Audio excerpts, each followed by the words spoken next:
Hi guys! So, ayan, for today's video, ayan, nakikita nyo, this is my daughter, Kashin Everything P. Trinidad. As you can see, she is very, very happy and I'm watching her, I am with her, sobrang happy niya.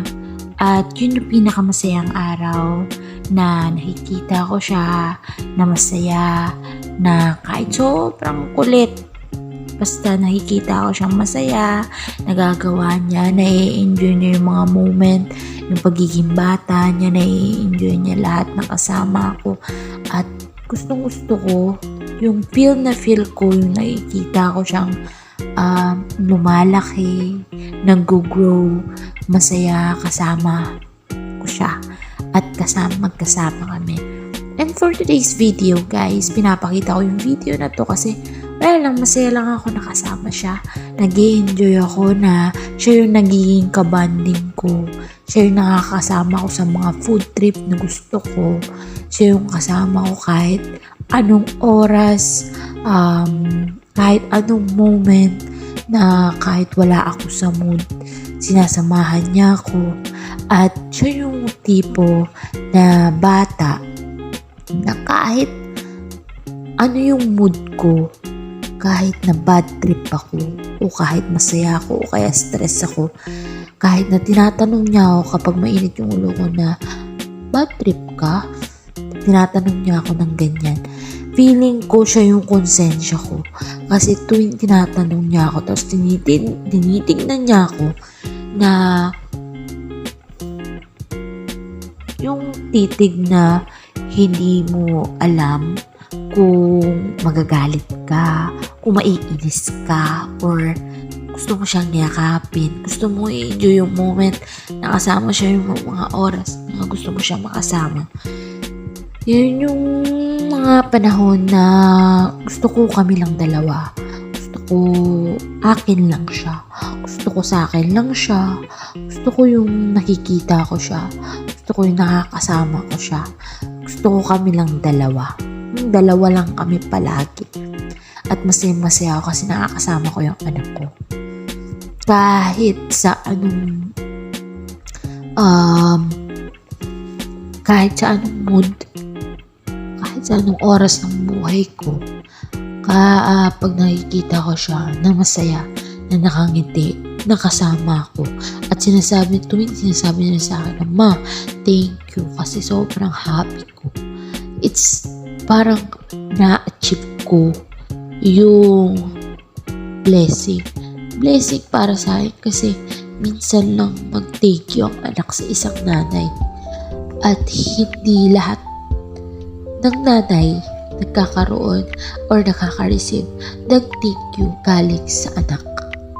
So habang lumalaki siya, gusto ko yung nai-enjoy niya yung moment na nakakasama niya ako. At this point, naiiyak ako. Why? Kasi naalala ko yung mga moment na nagtatrabaho ako. Sobrang layo ko. At miss na miss ko siya. Gusto ko siyang kasama. At ngayon, dito na ako sa moment na to. Kaya sobrang saya ko. At siguro naman lahat naman ng nanay gustong ma-achieve yung ganitong mga moment na makakasama yung anak niya sa lahat ng trip na gusto ng isang nanay. Kasi ako, bata pa ako, hindi ko naman mayaya yung mga kaibigan ko. And I'm sure, lahat sila may mga reason na, hindi ako makakapunta, hindi ako makaka-attend, ganyan. So, hindi lahat masasabayan yung trip na gusto mo. Pero yung anak ko, kahit anong moment na kung anong trip na gusto ko, sinasabayan niya ako.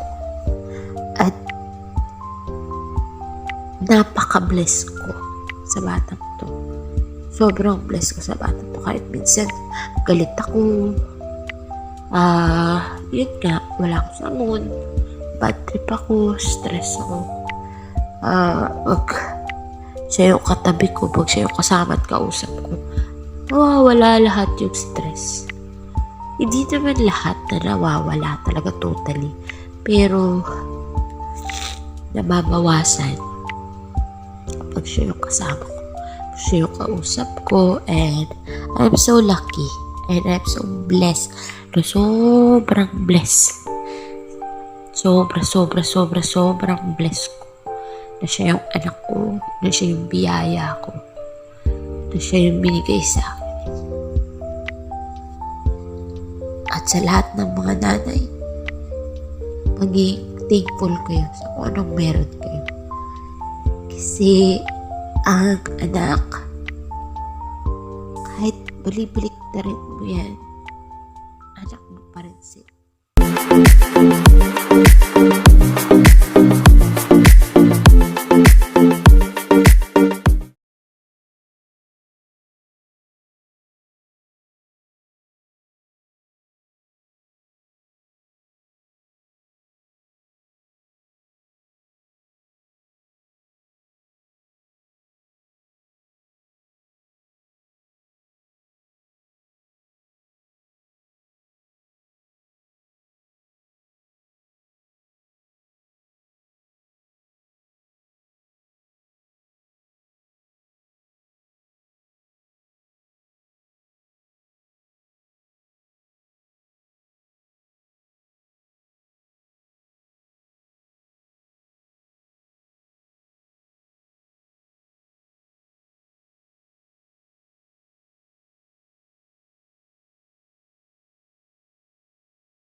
So, ayan guys. So, ayan.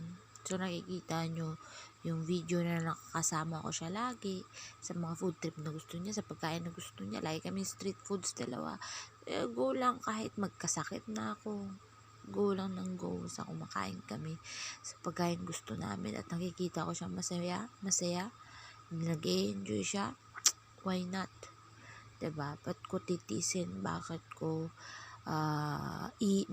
ako maghihindi kahit maubusan na ako ng pera, kakakain namin dalawa, okay lang, basta masaya siya, masaya ako, nag-i-enjoy kami, wala na kaming pake sa ibang tao, basta masaya ako, nakasama ko anak ko, nakakausap ko siya, and gusto ko na-express niya yung feelings niya sa akin, at ayokong lumayo yung pakiramdam, yung lumayo yung loob niya sa akin. Gusto ko nakadikit kami palagi. That's why tatakot ako at this time na lumayo kami or hindi kami magkakasama. Lalo na pag nagkaroon ulit ako ng trabaho. Natakot akong lumayo at ayoko na malayo talaga sa anak ko. Kasi gusto ko kasama niya ako sa bawat moment ng buhay niya. Gusto ko ako yung dahilan kung bakit siya masaya. Pero kasi alam ko, yung pagiging bata niya, hindi pa nga bang buhay. Magkakaedad siya, tatanda din siya, at alam ko hindi na ako. Alam ko hindi na ako yung magiging kailangan niya. Hindi na ako magiging dahilan ng pagiging masaya niya. Gusto ko habang bata siya, nai-enjoy niya yung moment na gusto niya maranasan sa buhay niya. That's why I am here. Lagi ako nandito para sa kanya. At pinapangako ko sa buong buhay ko. Hindi man ako perfectong ina.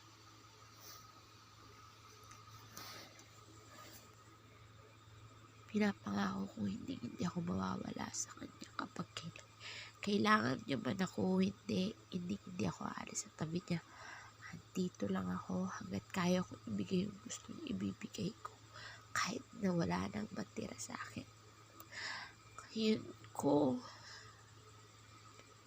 ipaparamdam sa anak ko at sa mga magiging anak ko yung pagiging ina na hindi ko naramdaman sa nanay ko, yung mga hindi ko naramdaman sa nanay ko. Yung paglalambing, yung sweetness, siguro minsan, oo, sige. Pero sa ngayon kasi, lumalaki na kami, hindi na namin nararanasan yun. Pero napaka-bless kami. Bless pa din kami. Siyempre, karoon kami ng nanay, pinalaki, pinakain kami, pinaaral, binuhay kami. Binihisan kami, yung importante. Nabuhay kami sa mundong to nang dahil sa mga magulang namin. At kung hindi dahil sa mga magulang natin, hindi natin makikita yung future natin, kung anong meron tayo ngayon. Kaya napaka-bless ko sa lahat na nangyayari sa buhay ko, sa pamilya ko, sa mga kapatid ko, sa kuya ko, at especially dito sa nag-iisang anghel ng buhay ko. At madadagdagan pa sa mga darating na mga araw, at sana hindi siya magbago, at sana Lord, i-bless mo pa kami na mas mahabang panahon. Sana hindi siya sumuko